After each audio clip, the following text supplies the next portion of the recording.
Welcome back to our YouTube channel future government job Kannada.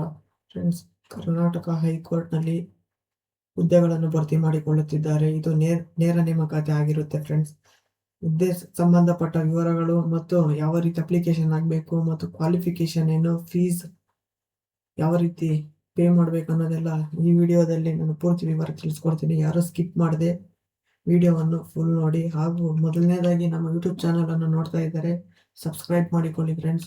ಇದೇ ತರಹದ ನೋಟಿಫಿಕೇಶನ್ಗಳು ನಿಮಗೆ ಬೇಗನೆ ತಲುಪಿಸಲು ಸುಲಭವಾಗುತ್ತದೆ. ಓಕೆ, ಈಗ ವಿಡಿಯೋವನ್ನು ಸ್ಟಾರ್ಟ್ ಮಾಡೋಣ. ಇದು ಕರ್ನಾಟಕ ಹೈಕೋರ್ಟ್ನಲ್ಲಿ ಜಾಬ್ ವೇಕೆನ್ಸಿ ಆಗಿರುತ್ತೆ. ಹುದ್ದೆ ಹೆಸರು ಬಂದು ದತ್ತಾಂಶ ನಮೂದು ಸಹಾಯಕರು ಹುದ್ದೆ ಆಗಿರುತ್ತೆ. ಓಕೆನಾ. ಹುದ್ದೆಗಳ ಸಂಖ್ಯೆ ಬಂದು 28 ಹುದ್ದೆಗಳಾಗಿರುತ್ತೆ ಇದು. ಓಕೆನಾ. ಮತ್ತು 6 ಉಳಿದ ಬ್ಯಾಕ್ಲಾಗ್ ಹುದ್ದೆಗಳಾಗಿರುತ್ತೆ. ಟೋಟಲ್ 28 ಹುದ್ದೆಗಳು.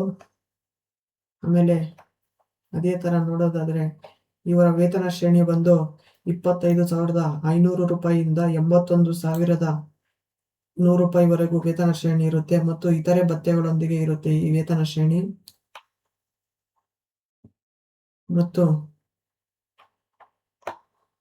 ವಿದ್ಯಾರ್ಹತೆ ನೋಡೋದಾದ್ರೆ ಅಭ್ಯರ್ಥಿಗಳು ಯಾವುದೇ ಮಾನ್ಯತೆ ಹೊಂದಿರುವ ವಿಶ್ವವಿದ್ಯಾಲಯದಿಂದ ವಿಜ್ಞಾನ, ಕಲೆ, ವಾಣಿಜ್ಯ, ವ್ಯವಹಾರ ನಿರ್ವಹಣೆ, ಬಿಸಿನೆಸ್ ಮ್ಯಾನೇಜ್ಮೆಂಟ್ ಮತ್ತು ಕಂಪ್ಯೂಟರ್ ಅಪ್ಲಿಕೇಶನ್ ವಿಷಯಗಳ ಪದವಿಯಲ್ಲಿ ಸಾಮಾನ್ಯ ವರ್ಗ ಮತ್ತು ಇತರೆ ಹಿಂದುಳಿದ ವರ್ಗಗಳಿಗೆ ಸೇರಿದ ಅಭ್ಯರ್ಥಿಗಳು ಕನಿಷ್ಠ 55ರಷ್ಟು ಅಂಕಗಳನ್ನು ಹೊಂದಿರಬೇಕು. ಅಂದ್ರೆ ವಿಜ್ಞಾನ, ಕಲೆ, ವಾಣಿಜ್ಯ, ಬಿಸಿನೆಸ್ ಮ್ಯಾನೇಜ್ಮೆಂಟ್, ಕಂಪ್ಯೂಟರ್ ಅಪ್ಲಿಕೇಶನ್ ವಿಷಯಗಳಲ್ಲಿ ಯಾರು ಪಾಸ್ ಆಗಿರ್ತಾರೋ ಅಂತಹ ಅಭ್ಯರ್ಥಿಗಳು, ಸಾಮಾನ್ಯ ವರ್ಗ ಮತ್ತು ಇತರ ಹಿಂದುಳಿದ ವರ್ಗ ಅಭ್ಯರ್ಥಿಗಳು ಕನಿಷ್ಠ 55% ಅವರು ಪರ್ಸೆಂಟೇಜ್ ಇರಬೇಕು.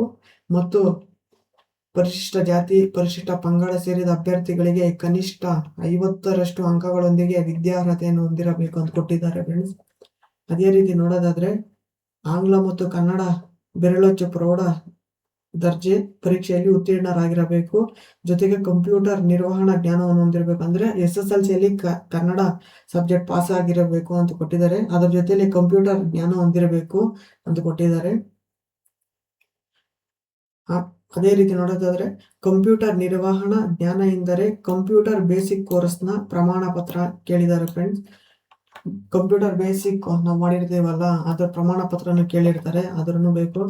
ಅದೇ ರೀತಿ ವಯೋಮಿತಿ ನೋಡೋದಾದ್ರೆ ಕನಿಷ್ಠ 18 ವರ್ಷ ಆಗಿರಬೇಕು. ಗರಿಷ್ಠ ನೋಡೋದಾದ್ರೆ ಸಾಮಾನ್ಯ ಅಭ್ಯರ್ಥಿಗಳಿಗೆ 40 ವರ್ಷ ಆಗಿರಬೇಕು. ಇತರೆ ಹಿಂದುಳಿದ ವರ್ಗಗಳ ಪ್ರವರ್ಗ 2A, 2B, 3A, 3B ಅವರಿಗೆ 43 ವರ್ಷ ಆಗಿರಬೇಕು. ಪರಿಶಿಷ್ಟ ಜಾತಿ, ಪರಿಶಿಷ್ಟ ಪಂಗಡ ಅಥವಾ ಇತರೆ ಹಿಂದುಳಿದ ವರ್ಗಕ್ಕೆ ಸೇರಿದ ಪ್ರವರ್ಗ 1 ಇವರಿಗೆ 45 ವರ್ಷ ಆಗಿರಬೇಕು ಅಂತ ಕೊಟ್ಟಿದ್ದಾರೆ ಫ್ರೆಂಡ್ಸ್.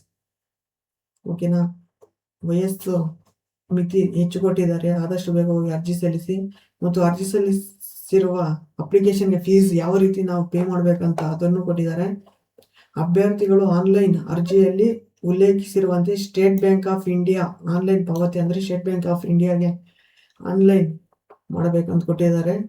ಅದೇ ರೀತಿ ಪೇಮೆಂಟ್ ಎಷ್ಟೆಷ್ಟಿದೆ ಅಂದ್ಬಿಟ್ಟು ನೋಡೋದಾದ್ರೆ ಅಭ್ಯರ್ಥಿಗಳಿಗೆ ಅರ್ಜಿ ಶುಲ್ಕ ಸಾಮಾನ್ಯ ಅಭ್ಯರ್ಥಿಗಳಿಗೆ 350 ರೂಪಾಯಿ, ಇತರೆ ಹಿಂದುಳಿದ ವರ್ಗ ಪ್ರವರ್ಗ 2A, 2B, 3A, 3B ಅವರಿಗೆ 350 ರೂಪಾಯಿ, ಪರಿಶಿಷ್ಟ ಜಾತಿ, ಪರಿಶಿಷ್ಟ ಪಂಗಡ, ಇತರೆ ಹಿಂದುಳಿದ ವರ್ಗಕ್ಕೆ ಸೇರಿದ ಪ್ರವರ್ಗ 1 ಹಾಗೂ ಅಂಗವಿಕಲ ಅಭ್ಯರ್ಥಿಗಳಿಗೆ 200 ರೂಪಾಯಿಗಳಾಗಿರುತ್ತೆ. ಇದು ಅರ್ಜಿ ಶುಲ್ಕ ಆಗಿರುತ್ತೆ ಫ್ರೆಂಡ್ಸ್. ಮತ್ತು ಇದು ಆಯ್ಕೆ ವಿಧಾನ ನೋಡೋದಾದ್ರೆ ಇದು ನೇರ ನೇಮಕಾತಿ ಆಗಿರುತ್ತೆ ಫ್ರೆಂಡ್ಸ್.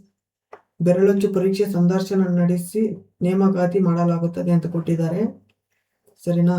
ಇದು ಬೆರಳಚ್ಚು ಪರೀಕ್ಷೆಯಲ್ಲಿ 100 ಅಂಕಗಳಿರುತ್ತೆ. ಗರಿಷ್ಠ ಬಂದು ನಾವು ಅದರಲ್ಲಿ ಪಡೆದುಕೊಳ್ಳಬೇಕಾಗ ಅಂಕ ಬಂದು 60 ಅಂಕ. ಸಂದರ್ಶನ ನೋಡೋದಾದ್ರೆ 20 ಅಂಕ ಇರುತ್ತೆ, ಅದರಲ್ಲಿ 10 ಅಂಕ ಪಡ್ಕೊಳ್ಬೇಕು. ಒಟ್ಟು ಅಂಕ 120 ಆಗಿರುತ್ತೆ. ಅದರಲ್ಲಿ 70 ಅಂಕ ನಾವು ಪಡ್ಕೊಂಡ್ರೆ ಪಾಸ್ ಆಗ್ತೀವಿ ಫ್ರೆಂಡ್ಸ್. ಓಕೆನಾ.